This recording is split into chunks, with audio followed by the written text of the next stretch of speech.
Hey, thanks for joining us, everybody. Today I am giving you a look at the Roto TNT Infused. If you like what we do, follow us on Facebook, Instagram, YouTube.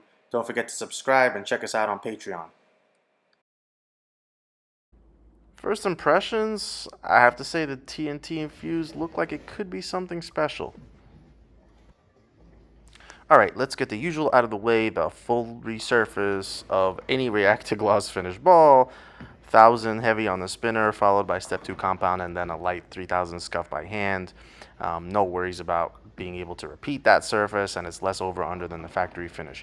Now on to business. This thing just really impressed with its shape. The TNT infused will obviously have length.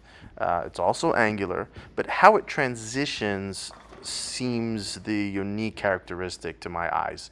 It's a little hard to see on the video, but in the flesh, there's a fairly easy length, and then what appears to be a bit more push where you see the core transitioning. And it seems like a clear phase and that you can visualize, and then a heavy turnover and roll. Dare I say, reminds me a bit of the Marvel Pearl. I mean, I think the Marvel Pearl is a touch smoother, but the phase transitions remind me of it. It also reminds me, I would say, of the High Wire from a while back. There's this sort of touch forwardness through the pins that's like very late. And the TNT infused, I would say, fits in the mid late category. But it is a step up from something like the IQ Tour Ruby, almost like a mid-late plus. It's very interesting how this ball relates or doesn't to the original TNT. The benchmark type Torpex core just seemed to flounder a bit in the E-Trax Plus Solid. Theoretically, it wasn't super angular, it wasn't super smooth, but somehow I didn't really find any consistent use for it. I think the hybrid with some shine here really transforms the ball and somehow synergistic with the core. Tyler's next, and the TNT infused look just as good. I don't want to repeat everything I said. You can mostly watch the ball reaction with a higher rev rate.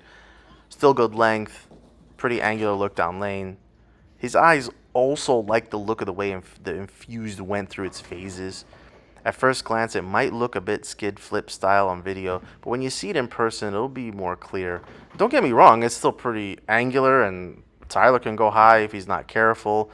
Not fully surprising with a shiny ball and a house shot from deep, but he understands the ball reaction, and it gives him comfort. You can see that it's capable of covering boards and generating angle. That doesn't seem to be a huge problem.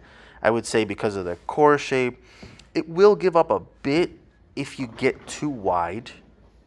That's sort of what I mentioned, touch forward roll is enough to limit those huge angles just a touch. However, it's also what makes it great otherwise. Finally, we have Brian testing the infused. I have to say, this is one of the best looks I've seen for Brian in a while. The TNT infused, as you expect, had length, like we say, but the nice mid-lane hook and strong arc that just seems so reliable and pocket controlling for Brian. It really looked like the ideal shape.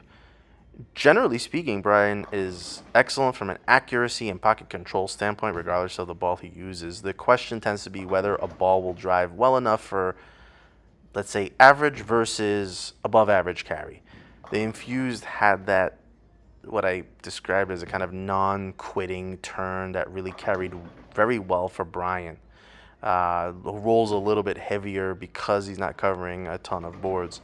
Additionally, it was capable of generating angle for him when he moved in and got around the ball.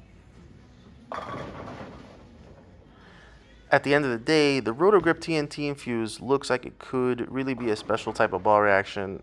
It is mid-late, but perhaps with a touch of surface, even make its way up to a benchmark status, like a mildly angular mid-control ball. Bottom line is, if you're looking for that medium, strong, clean look, the TNT Infuse is definitely worth a look. Storm definitely still has some magic up its sleeve when it comes to cover stock chemistry.